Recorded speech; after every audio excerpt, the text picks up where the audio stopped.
Phil, up you come, and let's give him a round of applause.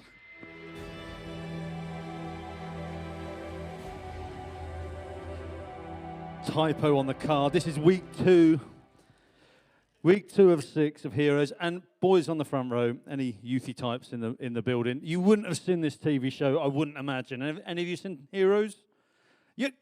You counting yourself as a youthy type person. I love it. It's fine. Yeah, I suppose you are a youthy type person in that you run the youth, so you count. But yeah, this TV show is called Heroes.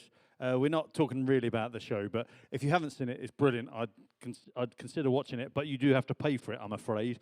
And apparently, Lacey won't lend you the box set if you ask, as she said last week. But so yeah, week 2 of 6, looking at different heroes in the Bible, and the TV series Heroes, it was one of my favourites actually, but it was all about ordinary people discovering extraordinary abilities. And what I loved about, I think, the series was every episode began with someone realising new powers. So like, it wasn't just the same characters all the time. They built, it's like every week a new character arrived with a new power that was completely different to all everybody else's powers. It was really cool. No capes, no, magic boots or something.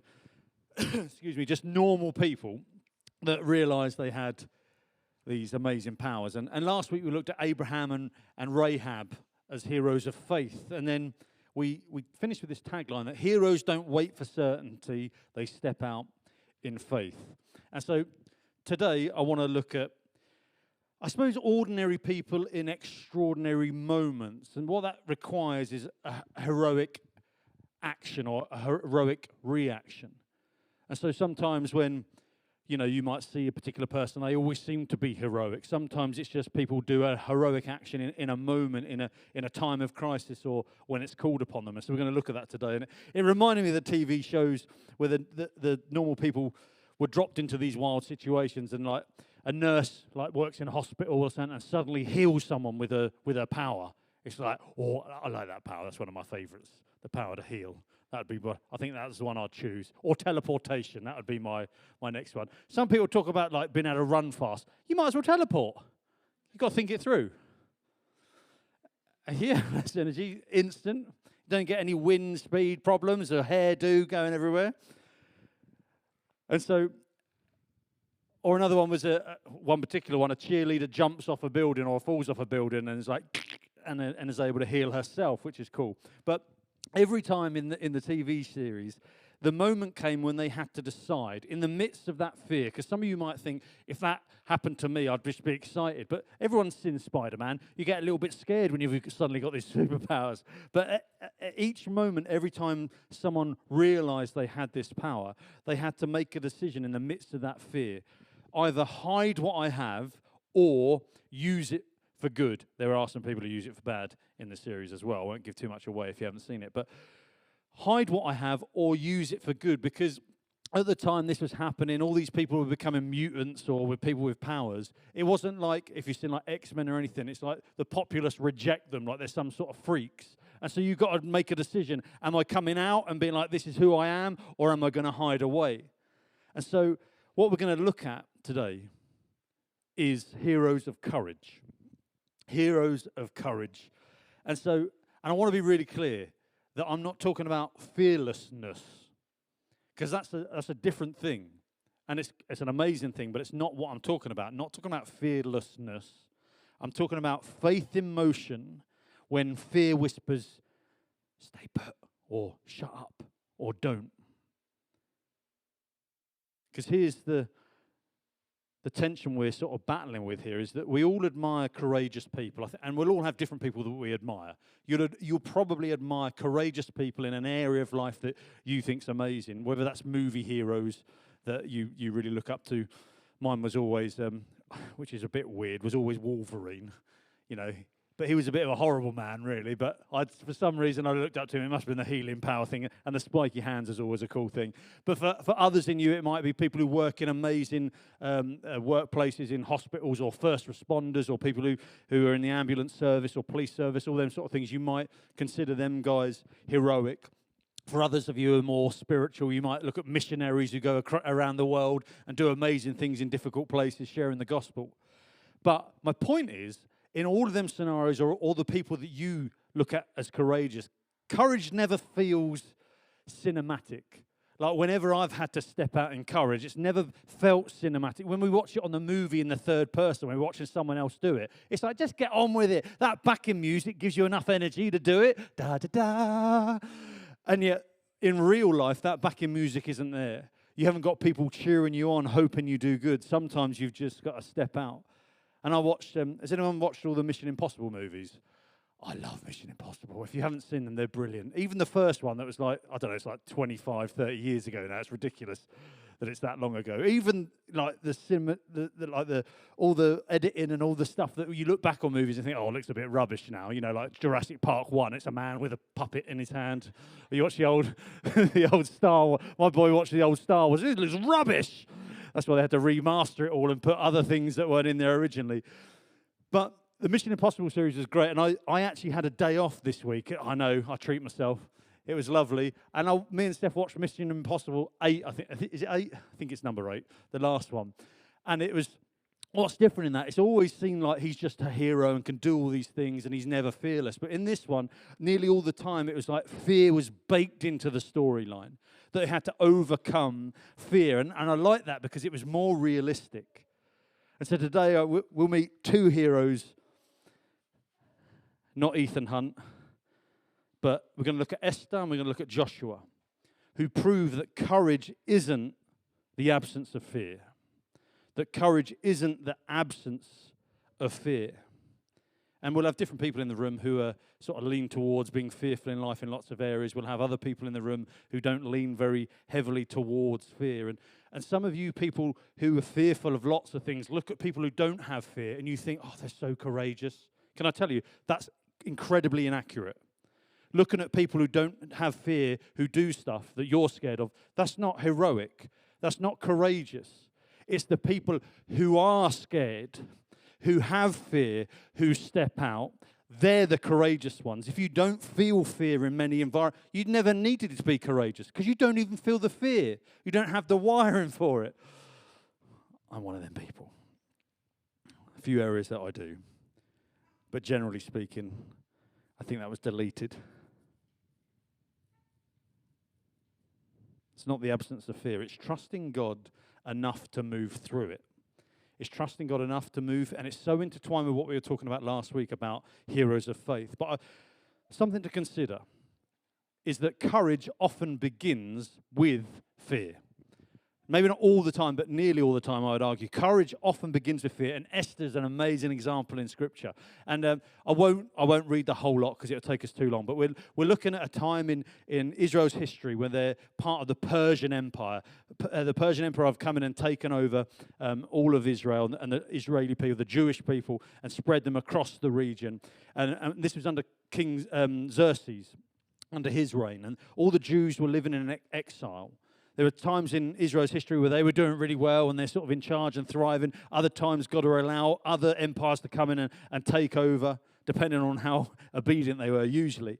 But Esther in this story, who is a Jewish woman who becomes the queen, a queen I should say, rather than the queen, of Persia, if you like. What she ended up doing was going through basically a really long beauty treatment. I think it was months and months and months and months of going through these treatments. For the Persian kings had all these brides who were like the prettiest girls, and they then went through this beauty regime to then become one of the queens, one of that posse, as opposed to like we think about monarchs as king and queen. And so Esther, a Jewish woman, was one of these queens that the king has gone to like her, put some slap on her, get her saunaed up, get her spa day for a few months, and then I'll have her in my presence as one of my women. But here's the important thing. Her heritage, the fact that she was a Jew, was a secret. And then in the story, we have a guy called Mordecai, who is her cousin, actually, but is her guardian. Sort of a bit like an adopted dad, really. But is responsible for Esther, Mordecai. And then you have a guy called Haman, who's part of the Persian ranking system, if you like. He's a high-ranking official in the empire, and very proud and vengeful sort of dude.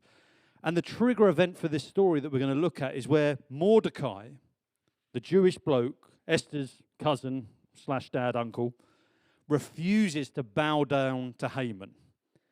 because that action was just reserved for God. He refused to bow down for Haman, and Haman becomes enraged, like, I'm in charge, I'm a high-up person, and he became really enraged. And what he ended up doing was going to the king and manipulating the king into issuing an empire-wide, and I'm talking a big geographical area here, an empire-wide decree that all the Jews are to be killed. This was a decree from the king. And the decree is sealed under the king's authority. And what that meant in this culture, that it was irreversible under Persian law. Technically, it's sealed. You can't change it. Even the king wasn't supposed to go back on what he'd sealed. And so Mordecai's response was like, oh no, like he's probably feeling a little bit bad because he didn't do this thing, but he done the right thing. And yet all of his people, a whole nation practically is going to be wiped out. What happens is he puts on sackcloth and mourns for a while, but he sends word to Esther, because that's effectively his daughter like. And so he sends word to his cousin Esther, urging her, say, plead with the king, please plead with him to save all of our people.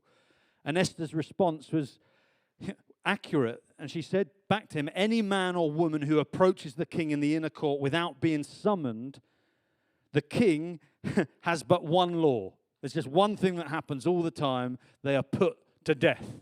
So you know what? No, I'm not going to do that. There's no way I'm going to. Like, you can imagine if you were in that position, it'd be like, what good can come from this? I'm going to go to the king and ask and try and say, look, the Jews aren't too bad. Please don't do this to our people. Oh, and by the way, I am one as well. And he's going to kill you. What's the point? It'd be like, what's the point? And the fear that would you go up to someone who you know is going to kill you if you do that thing? Think about even the toughest of even me, who I just said that I don't really have a lot of fear in my life. If you told me that bloke over there is going to kill you if you walk up to him, he's got a knife or he's got a gun and he's going to kill you if you walk up to him, I'm going to be a little bit scared. I am, and it's no different from Esther, because we can read this scripture and just gloss over it and think, oh yeah, she's brilliant, queen, beautiful Esther. But she was terrified for her life to the point where she said to her cousin, there's no way I can do that, not even to save a whole nation. And we read in Esther 4:12-17, it says this, Hattak gave Esther's message to Mordecai that she wasn't going to do that. Verse 13 says that Mordecai sent his reply to Esther. Check this out. Don't think for a moment that because you're in the palace, because she was, you will escape when all the Jews are killed. This wasn't a threat. This isn't like I'm going to grass on you. He's just like, in the grand scheme of the way God works, you do this wrong thing, you're not going to stand up for what's right. You're not going to be courageous. Don't be surprised if it comes and bites you in the butt. Verse 14, it says this, if you keep quiet at a time like this, and I love the faith in Mordecai, deliverance and relief for the Jews will arise from some other place. God will make it happen. It will come from some other place, but you and your relatives will die. This is the way, like the sowing and reaping mechanism. Who knows, I love this, if perhaps you were made queen for just such a time as this. You were put in this position for this time. Born for such a time as this, another version says. It says in verse 15, then Esther sent this reply to Mordecai. And I'm sure it wasn't as quick as this, but she said, go and gather together all the Jews in Susa and fast for me. Do not eat or drink for 3 days, day or night. My maids and I will do the same. And check this, and it says this. And then, though it is against the law, I will go in to see the king. And check this out. If I must die, I must die. In other translation, it says, if I perish, then I perish. And that's not flippant. That's not like, oh, I don't care. She's saying, I'm going to step out in courage. And it says in verse 17 that Mordecai went away and did everything that Esther had ordered him to do. And this is the turning point where Esther moves from comfort. Just think, like, which of you would, especially if you're into your pampering and beauty treatments, which of you would give all that up and potentially your life to save other people? This is the time that she went from comfort to courage, stepping into what I would consider, and her cousin did, God-given purpose for such a time as this. Because often, maybe more often than not, courage starts with fear. And Esther's world is flipped around. You know, she knew exactly the law. If I go before him, he's probably going to kill me. And she's afraid. You can tell by the first response, but it's my guess that she's still probably pretty afraid, even though she sent a message to say, pray and fast. Like pray to God that this isn't going to happen. Please, because of the fear that was in her. She was afraid. And can I tell you, that's the point. That's the point of what I'm saying, is that she was afraid and she done it anyway. But that's why it is courageous, because fear existed in her. And we have to override that fear with trust in God. And I like it, like one of the Psalms that I'll just interject here that David wrote, and I love it because it's sort of, I don't know, it seems like it's completely truthful from his point of view, but I think it's more a declaration of faith that he says this: the Lord is my light and my salvation. Check this. Whom shall I fear? Whom shall I fear? The Lord is the stronghold of my life. Of whom shall I be afraid? Think about this, because you might think that just means David had no fear in him. You know, the David that had no fear with Goliath. It's the same David that ran away from Saul when Saul was trying to kill him, because he was terrified that he was going to get killed. So this dude who was very, very brave and is making statements of, who should I be afraid of? It's more a declaration of saying, sometimes I'm afraid, but I know I shouldn't be. That I'm stepping out, I'm making bold statements in a song, I'm singing out like some of our words we sing, that sometimes we sort of half mean and we know they're true, and we're trying to hope that they embrace us and change our soul by us speaking them out. And I think David's doing the same here in the song that he's writing, that the Lord is my light and my salvation. Whom shall I fear? He knows I don't need to fear anyone. The Lord is my stronghold of my life. Of whom shall I be afraid? You see, I think that courage isn't the absence of fear. It's faith deciding fear doesn't get the final word. It's like, even though fear is present in me, that it doesn't get the final word in what I then do. And I think I shared with you a few weeks ago that my little 5-year-old, Lottie, she's lovely, she's just started jiu-jitsu. So we're a jiu-jitsu family, used to do rugby, done MMA, moved into jiu-jitsu. I then stopped doing it because of all the injuries I've got. But my family all do it apart from Skylar, who's her excuse is I'm type 1 diabetic, I have an insulin pump, it's far too dangerous to do. It's because she hates fighting or anything involved in that sort of stuff. Well, the other 3, they love it. And so we've been a jiu-jitsu family for quite a few years, but she just started just now, and she's been learning a few bits. I think it's like a 3rd session where she's just been, more warm-up than any jiu-jitsu, really. But last Saturday morning, was her proper first spar, her first fight, where she'd fight someone, not in competition or anything, but just the first fight, 1v1 with another little person. And and they are little people, but can I tell you, some of them, they've been doing it, like there might be, she's in a 5- and 6-year-old class, but some of them have been doing it since they were 3 years old. And some of them are like, you're more highly skilled than me. And they were amazing. And so she's having her first little fight with this little person who's trying to take her down, who's trying to choke her out, and who's trying to rip her arms out of her socket. And so her slight unease and nervousness, which Lottie is a bit like that. She was always nervous about going into school. She'd love it and then come out, had a great day. Next day, a bit nervous going in. She's like that with jiu-jitsu, going in, I'm not sure about this. Doing it, she loves it. But now she's sparring, first proper spar, and her slight unease and nervousness moved to fear. Moved to, all of a sudden, this is real now. This girl's going to try and hurt me. And it's like, you can tap out at any point. I know all of that, but I'm still scared. Little pinky. And so they line them up all against the wall, sat against the wall. And it was going down, you two. And then it got to Lottie. Are you going to have a go? And she just went. Her little chubby cheeks were like flapping in. No, I don't want to have a go. And me, I'm on the sideline going, Lottie, go on, do it. You'll love it. You do it with your sisters, you'll love it. And she's shaking her head. And so this lasted a little while. They kept asking, do you want to go? No. I was like, come on, girl. And it was like, Joel had finished next door. He'd finished sparring. He's like, can we go home, Dad? I was like, come on then, Lottie. We might as well go, because this is the sparring section. If you're just going to sit against the wall for half an hour, we might as well go. Let's go. And I was like, come on, we'll go home. And I actually meant, it's all right. We'll go home. We'll try another day. But she's like, I know, because she's not allowed to move off the mat unless her instructor tells her she's allowed to neither. So she's like, no, I'm not allowed. I'm not allowed, Daddy. No, I'm not allowed. I'm like, come here. She's like, no. I'm like, flipping rules. And but she then got up, and I was like, good girl. And she walked past the instructor and went, I will have a go, but can I fight with that little girl who she'd seen and talked to, who was quite friendly? And I'm like, that's not the person to pick. Pick that one. They're rubbish. But she was terrified and went to her coach and said, okay, I'll do it. She was more afraid of getting told off for walking across the mat, which was quite funny. But so she had her first proper spar with this girl who was good. And what was amazing, though, because my girl is quite dense. She's a bit like me. She's even heavier than she looks. I look heavy, but I'm even heavier than I look. And she grabbed hold of this girl, started throwing her around. You could see her eyes like, no, I'm going to be good at this. Threw her on the ground, got into full mount, which is where you want to be usually in jiu-jitsu, sat on top of her like riding a horsey, gripping down on her. And she just looks up at me, smiles, and is like, this is fun. And I'm like, yeah, she's my little hero in that moment. Not because you beat someone, or even though, you live vicariously through your children, don't you? You want them to win.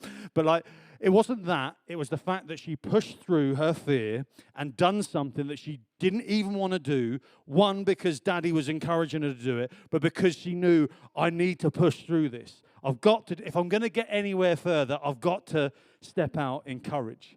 And that's what made me think, you're my little hero or heroine.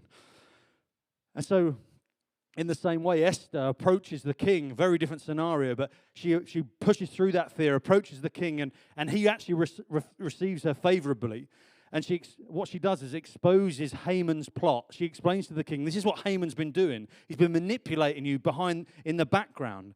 And what happens is Haman is executed on the gallows that he built to execute Mordecai, which is just poetic justice. But the king authorizes a new decree allowing the Jews to defend themselves. And the Jews are delivered, and Mordecai is promoted. And Esther was a hero of courage in that moment. She had just this moment, a decision, and sometimes we have to make them decisions in your church, in your workplace, in your family, where just these moments, you haven't got to be this hero for all your life, but being a hero of courage in them moments that matter. What do you do in them moments? You see, I think courage is saying yes before you see the outcome. Courage is saying yes. Esther didn't know the outcome, and she said yes. Lottie didn't know the outcome. She didn't know she was going to actually dominate this girl. She'd done it even though she didn't know the outcome. Who's a bit of a control freak like me and likes to know the outcomes? Yeah, I'm very much like that. I like to know the outcomes, and that can sometimes inhibit us from stepping out. So, time's getting away from me. Let's move back in time 1,000 years before Esther. Now to Joshua. And think about this. If you don't know, Joshua is the dude who took over from Moses. Like Moses. Most famous dude in the Old Testament, probably. Moses.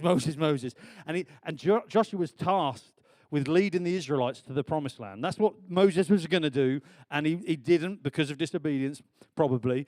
And so now Joshua was tasked with doing that and told, right, God told him to march around the city of Jericho once for 6 days. You can imagine if you were behind the walls thinking, look at these blokes marching around, having to sit down, and then, what are you going to do? I can imagine like some cocky people on the wall. What are you going to do? Reminds me like the Monty Python scenes. Hello! What are you going to do marching around? And then he was told on the 7th day to march around 7 times, then have a little jazz concert with some trumpets, and then do some football chants, and the walls are going to fall down. And you might say, that's ridiculous. Well, that is effectively what happened. And I love it that God said this to Joshua. He said in Joshua 1:9, he says this, have I not commanded you? Commanded. Be strong and courageous. He said, don't be afraid. Why would God have to say that? Because some of us just think he was just this brave person. There was no courage even required because there was no fear. No, God said to him, do not be afraid. Why? Because he was. And it says this, do not be discouraged. Why? Because he was. So God's saying, don't be these things. But I've commanded you to be strong and courageous. That means stepping out even when you're scared. It says, I love this, for the Lord your God will be with you wherever you go. That's why you cannot be afraid. That's why you can be courageous. It's because I will be with you wherever you go. And think about this, that Joshua inherits leadership after Moses. The guy, and it wasn't him, but it was God, but the guy at the front who split the Red Sea, who done all these amazing things. Joshua is the understudy. He's the person who coming up underneath this mammoth of a spiritual man. Think no pressure there, hey? And is now doing, I want you to think about it, it's the first big task that Joshua has to do of going around the city, telling everyone this is what we're going to do, fellas, looks absolutely absurd from the outside. I can imagine people, I can imagine you've been in workplaces and in churches and families where, it's like, oh yeah, here comes a new guy, new boss coming in, changing all the things. And what everyone's thinking is, hope he fails, because I liked it the way it was. But imagine the people, this new guy trying new things, it won't work. And some of them are just there, volunteer to march around. I'm just here so I can see it fail, so I can then go, ha, ha, ha. You know the people. And if you don't, hopefully you're not one of them. You can imagine one dude being in there, this is a stupid idea, going around, walking around with trumpets. I've got a better idea. We could build a big wooden horse, leave it outside the gate and pretend it's a present for him. That's the Trojan horse, by the way, if you didn't. A Trojan horse is the wooden version before the IT crowd. We've got the IT department sat over here. Not you, Josh, I'm not counting you. You just power the IT crowd, don't you? God's prep talk to Joshua, be strong and courageous. It wasn't a strategy meeting about how we're going to take down the walls of Jericho. It's a presence promise. It's saying, I'm going to be with you that whole time. I will be with you. So do it scared. Even if I'm telling you, don't be afraid. And God's probably like, I know you're going to have some of that. But do it scared anyway. That's why he was a hero of courage. And when I think about my story of Lottie, she had enough courage to push past fear. And can I tell you why I think that was? It's because we had a little daddy-daughter talk before she went on the mat. And I prepped her for the sparring as well. But I said to her, because I've got other kids on other mats and some of them downstairs, I said, I will not leave. I said, I will sit at the edge of the mat. I'll be here the whole time. Where before I'd have to go in and out. But I said, when you're sparring, I'm not going to move. I'll sit right here, right at the side of the mat. Daddy will be here the whole time. And I think, I know that's one of the contributing factors of why she could then step out courageously to do the thing, because Daddy's there. And it's no different with our Heavenly Father. It's the same promise that he said to Joshua, that you cannot be afraid and step out even when you are, because I will be kneeling next to you on the mat. On the mat when you're fighting in your life. For the fight of your life, I'll be there right next to you, even when you feel like tapping out. And the way I like to see it or say it is this, that God's presence is fuel for our courage. That it's a fuel for our courage. And Joshua's courage wasn't about self-confidence, it was about God confidence. He didn't know how the walls were going to fall down, because I can imagine him going, what? That ain't going to fly with my fellas, God. But he just knew who would make them fall, not how they'd fall. He just knew who would make them fall. But it would have cost him. It cost him obedience, which is sometimes something we don't think of as a cost, but it is. Being obedient usually costs us in some regards, because being obedient means doing something you don't want to do. It costs us. It might have cost him looking silly for that whole week. Probably lost the respect of many people. Maybe many people rebelled against him. But I do think that courage costs something. But it changes everything. In your life, when you step out in courage, it will cost you in the short term, but it can change everything. Both Esther and Joshua faced real stakes. Esther risked her life, like literally her life. Where Joshua, you could perhaps argue, just risked his reputation. But can I tell you, that would have probably meant his life. Courage always involves a cost. I love it that Esther's like, if I perish, I perish. And Joshua, with his actions, marched around in circles, probably with people laughing at him. But courage doesn't guarantee comfort. It guarantees an impact. There's always an impact when you step out in courage. It's heroic. And some think being courageous, like I said at the beginning, means no fear and being comfy with the situation. That's not heroic. That's not courageous. Quite often fear may still be in you when you're doing them things, even though God might say, don't be fearful. Why can he say it? Because that fear doesn't come from God. 2 Timothy, it says this, Paul reiterated and said this, for God has not given us a spirit of fear. So we know when we're fearful in them situations, whatever that situation is in stepping out in our life, wherever that is for you, that fear didn't come from God. It's from somewhere else.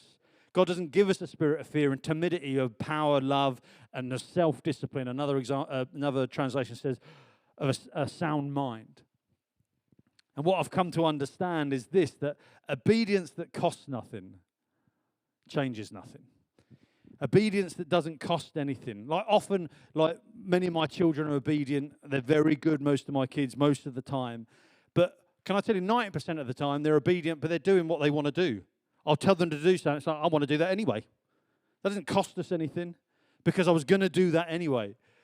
Obedience that costs nothing changes nothing. When it costs you something, like you don't want to do it and you've got a sacrifice to do it, that changes everything. But obedience that costs nothing changes nothing. And courage is sometimes saying yes to your Father, even though you're scared. And that is what I call heroic. And so I'll finish off with this story, topping and tailing with jiu-jitsu. My daughter Ava, I think it was 2.5 years ago, something like that.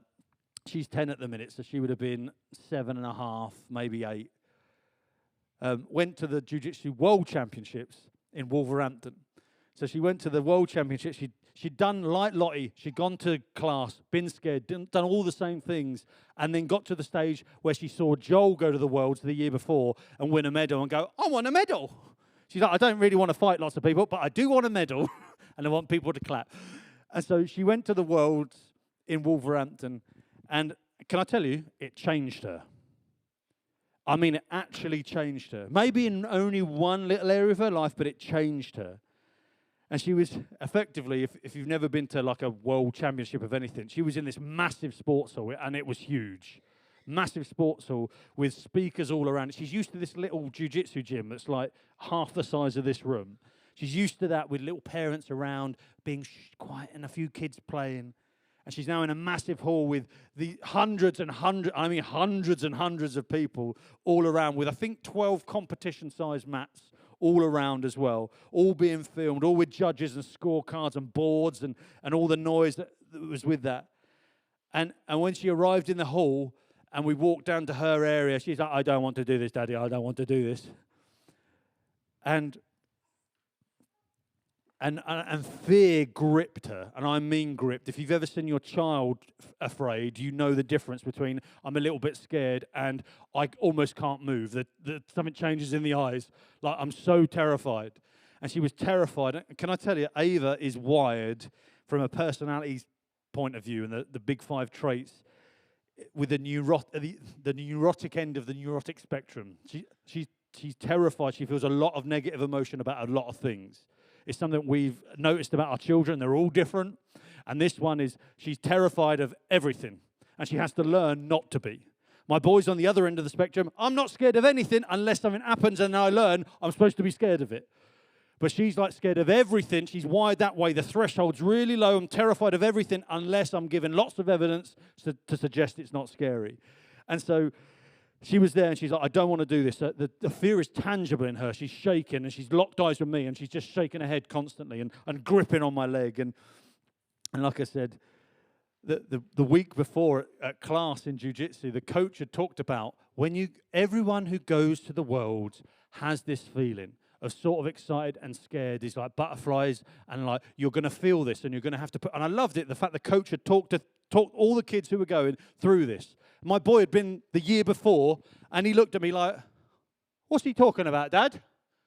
What do you mean scared, excited? Because my boy, just then, have a normal day, hundreds of people, he didn't even notice anybody else was there. But my daughter was gripped with fear.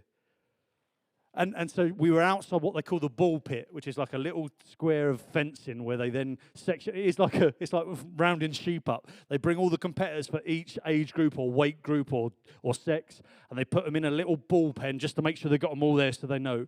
And so I was like, it's fine, look, Daddy, it's a little fence, it's see-through. I'll tell you what we'll do. And I just slow incremental steps towards competition. I said, just come through into the bullpen, and you can stand the other side of it. You can still hold on to me, and we'll just see how you feel later. And if you don't want to do it, I can't force you to fight. So it's like, if you don't want to do it, then we'll go home. And she's like, okay. But the entrance of the ball pit was just like 3 meters that way. So she walked off into the entrance. As she walked in, this big bloke, cauliflower ears, been doing jiu-jitsu since coming out of the womb, went, you, come with me. And she just went, okay. She obediently went into the ball pit and then obediently was in someone in authority, just followed this man and she's looking at me going, and they literally took 8 of them. But my daughter was at the front, I think because she was Ava, that's her name, so she was probably first on the register. They'd done it by first name rather than surname. Right, you two come with me. Plonked them on a mat. The event hasn't even started yet. Put them on a mat and said, right, you guys, it's in the middle of the hall, so I'm like trying to get past hundreds of people, trying to get eye contact with her. And she was in the middle of the hall. And they said, stand there, in the middle of the mat, ready to fight. And I'm like, because I'd promised her, you've got ages yet before anything even starts. Because that's what I thought, because looking at the timing. But they just grabbed them, started. I think they thought, we're ready, we might as well crack on. And so she stood there opposite, and it's like, there's like 12 fights happening, but nothing's happening. They're just standing there. And not only has she been taken away from her daddy, obediently just doing what I've asked her to do, obediently doing what someone else told her to do, but she's now standing, ready to fight. And not only has she done that, it was the opening ceremony of the whole tournament. And so all of a sudden it was like 3, 2, 1, da da da, and all these things going off and the music going off, and you could just see her going, ah! And it was horrible as a dad on the side, because I'm like, I know this is like absolutely terrifying for her on stage, but she just obediently just kept stepping through every point at which she was terrified. She just kept taking another step. And suddenly I realised I'm not able to get to her. I'm like, oh, this is happening now. Part of the opening, it's going to be a funny story to tell. But to cut it short, a few minutes later, after they've done like a 3-minute, 4-minute opener and stuff, she's in the middle of fighting in the world tournament, and the jiu-jitsu tournament. There she is, stood up there a couple of years ago. She looks a little tiny thing. Look at her. That's her opponent in the blue, who pulled guard and then just held on for dear life. You see, what happened was she felt Ava's power. This girl was much bigger than Ava. She felt Ava's power in the wrestle. And what she did, instead of going, I'm going to fight her, she pulled guard, which means go to your bum, put your foot on the hip, wrap your legs around, and she clung on for dear life. And in the rule set in this competition, that means you win. I was like, that's not fair. I mean, I've got to calm down. Well done, Ava. But I love it, the fact that she went through this experience, even though it was horrible for her, the lead up to it. I'm glad she went through this experience. Why? Because it changed her. Honestly, it changed her. She's still wired the way she's wired. She's still terrified of lots of things she's terrified. But you know what she's not terrified of? Fighting in jiu-jitsu now. She comes up to like boys who are 2, 3 years older than her. She's like, let's go. And she's like, I'm going to smash you up. And there's this part of her life that she stepped out in courage, and she's been changed. Often obedience that costs us nothing changes nothing. But when we step out in obedience and it costs us something, even pushing against fear, it changes us. You see, oh, look at the time. How do we step out in faith? I'm going to finish. How do we step out in courage? Not just step out in faith like we were talking about last week, or we're hopeful for something, but stepping out in courage when we're actually terrified to do so. One thing is we've got to face that fear and we've got to name it. I think sometimes we need to acknowledge that we're scared. I think often fear loses its power when we name it. But we have to trust God's presence more than the problem. Like I said to Joshua, I'll be with you. But what we need to do is, in our everyday life, is just do the next brave thing. Like in Frozen 2, just take the next step. I forget the words in the song. The next right step. Do the next brave thing that takes courage. Just do that thing. Rather than having like me a 5-year plan of what I need to do to get to where I need to be. Just do the next brave thing. Just step out in the next thing in courage. Just say the next yes. Because courage grows every time we choose obedience. See, every hero in Scripture, like I said last week, points to Jesus. The one who embodied perfect courage, the ultimate hero, if you like, of courage. And a great example is in Gethsemane, when he felt the full weight of fear, and he still prayed this to the Father in Luke 22:42. It says this, Father, if you are willing, please take this cup of suffering away from me. He knew what was coming. He was scared to the point of bleeding, sweating blood. And it says this, yet I want your will to be done, not mine. Your will be done, not mine. He's the ultimate hero of courage. See, Jesus' courage didn't save him from the cross. I want you to think about that. His courage didn't save him from the cross. It carried him through it. And for our series, each week, we'll keep discovering ordinary heroes in Scripture who point us back to the ultimate hero that is Jesus, who in some way completes every virtue that we might begin in ourselves. See, I said last week, the TV series ended every week with save the cheerleader, save the world. And I said perhaps our little phrase could be follow the hero, change the world. And so I ask, when you hear God's call, or I encourage you, don't wait for the fear to fade. Because can I tell you, quite often with fear, it doesn't go away, does it? In fact, it usually compounds and grows the more we allow it to fester. But move while Jesus walks beside you. Because I think that courage says yes to God when fear says no. And that's heroic. Amen. Let's pray. Father, I just thank you